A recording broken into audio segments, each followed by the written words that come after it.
NSC TV. Tudo que move a gente. NSC Notícias. Oferecimento Queres, empréstimo pessoal. Saque e concorra até 100 mil em prêmios. E Unimed Santa Catarina. Cuidar de você. Esse é o plano.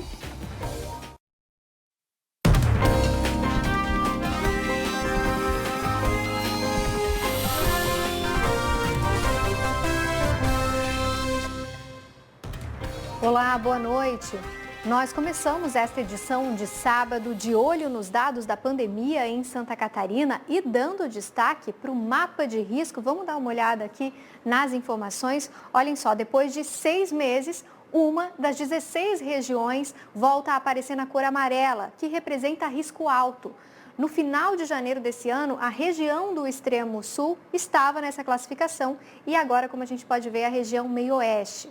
As regiões em gravíssimo caíram de 7 na semana passada para 3 e são Foz do Rio e Itajaí, Médio Vale e Nordeste, que aparecem aí na cor vermelha. Outro destaque aqui da nossa tela vai para o número de casos ativos. O governo do estado divulgou há pouco que é o menor número de casos ativos deste ano, são aí 14.821. Em relação às mortes, nas últimas 24 horas, elas subiram bastante, viu? Ontem nós tivemos nesse período um registro de 19 e hoje são 45 nas últimas 24 horas. Em relação aos casos, foram mais 1.700 de ontem para hoje. Agora a gente fala de vacinação contra a Covid-19. Mulheres grávidas ou puérperas que tomaram a primeira dose da vacina Oxford-AstraZeneca vão poder tomar a segunda de um laboratório fabricante diferente. A liberação foi divulgada ontem pela Diretoria da Vigilância Epidemiológica do Estado, depois que o Ministério da Saúde fez essa autorização. Até então, essas mulheres tinham que esperar 45 dias depois do parto para poder completar o esquema de vacinação. Vamos falar sobre isso com a Bárbara Barbosa, que tem mais detalhes para a gente. Bárbara, eu queria te perguntar duas coisas. Primeiro, quantas mulheres aqui em Santa Catarina estão nessa situação e se já está liberado para elas procurarem um ponto de vacinação e se imunizarem? Boa noite para você. Boa noite, Maiara. São 1.200 mulheres, segundo a DIV, e respondendo à tua segunda pergunta, já podem procurar os locais para vacinação aquelas mulheres que receberam a primeira dose da AstraZeneca há 3 meses. Nessa tarde, eu conversei com o vice-presidente da Sociedade Catarinense de Ginecologia e Obstetrícia e também com a gerente de imunização da DIV, que deram mais detalhes sobre esse assunto, mas principalmente reforçaram a importância de completar o ciclo de imunização desse público. Vamos conferir? A gente tem ainda um número alto, de letalidade de óbitos por Covid, pela doença Covid em gestantes e puérperas. Então, o benefício da vacinação, fazendo essa intercambiabilidade, é muito maior de não se concluir o esquema. Elas provocam a mesma resposta imune contra o mesmo antígeno do vírus SARS-CoV-2. É seguro e pode ser feito porque a resposta adequada contra o vírus do Covid-19 só vai ser efetiva a partir da segunda dose. As gestantes que ainda não se vacinaram, segue a recomendação de receber ou as doses da Coronavac ou então da Pfizer. Vamos conferir aí o nosso giro, a programação para segunda e também para amanhã nas principais cidades catarinenses. Olha só. No domingo, Joinville aplica a primeira dose em pessoas com 35 anos, trabalhadores da indústria e grupos anteriores. A segunda dose é para quem tiver agendamento. Blumenau continua também imunizando pessoas com 35 anos, além dos grupos já anunciados. Aplica a segunda dose para quem tiver no prazo. Já na segunda-feira, Joinville aplica a primeira dose em pessoas com mais de 35 anos e trabalhadores da indústria. A segunda será aplicada em pessoas que já cumpriram o prazo.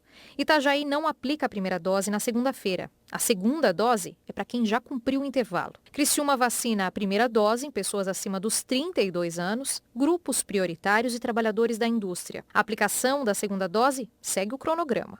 Na segunda-feira, Chapecó não tem primeira dose. Já a segunda dose será aplicada em quem cumprir o intervalo. Lages aplica a dose 1 em pessoas com mais de 33 anos, além dos grupos já anunciados. O município também aplica a segunda dose para quem estiver no prazo. Na segunda-feira, Florianópolis só aplica a segunda dose da vacina. Mais detalhes lá no G1 Santa Catarina. Mayara, contigo no estúdio. Obrigada, Bárbara, pelas informações. A polícia vai investigar a morte de Vanessa Lima, mãe de uma criança de 2 anos que foi encontrada sozinha na rua ontem em Joinville. O corpo da mulher de 25 anos foi encontrado hoje dentro da casa dela. Segundo a Polícia Civil, a vítima estava embaixo da cama e apresentava perfurações de faca. O IGP fez perícia no local e a polícia vai ouvir vizinhos e familiares. Vamos ver o que mais é notícia no estado hoje. Em Jaraguá do Sul, um incêndio atingiu uma malharia ontem à noite. Nenhum funcionário trabalhava no local quando as chamas começaram. O fogo só foi controlado na madrugada de hoje e destruiu totalmente a estrutura. Uma perícia vai ser feita para identificar as causas. Em Aspurra, no Vale do Itajaí, uma mulher de 60 anos foi encontrada acorrentada hoje de manhã em uma árvore, depois de sofrer um assalto ontem à noite.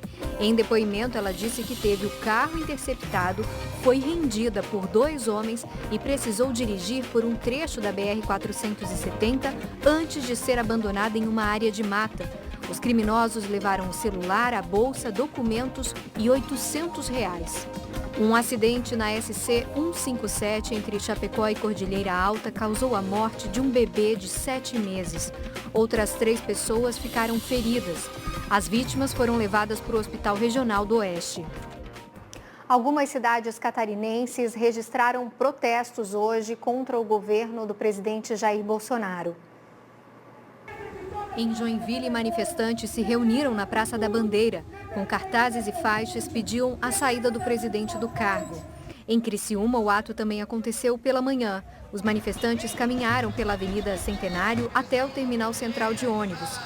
Em Chapecó, o protesto foi à tarde, na região central. Em seguida, os participantes fizeram uma caminhada pela Avenida Getúlio Vargas. Em Balneário Camboriú, o ato foi no início da tarde, na Praça Almirante Tamandaré. Os manifestantes pediam a saída de Jair Bolsonaro da presidência.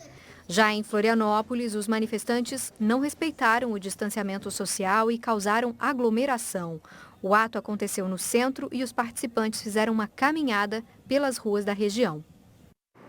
A seguir, o Leandro Puchalski traz os detalhes sobre mais uma onda de frio intenso esperada para a semana que vem.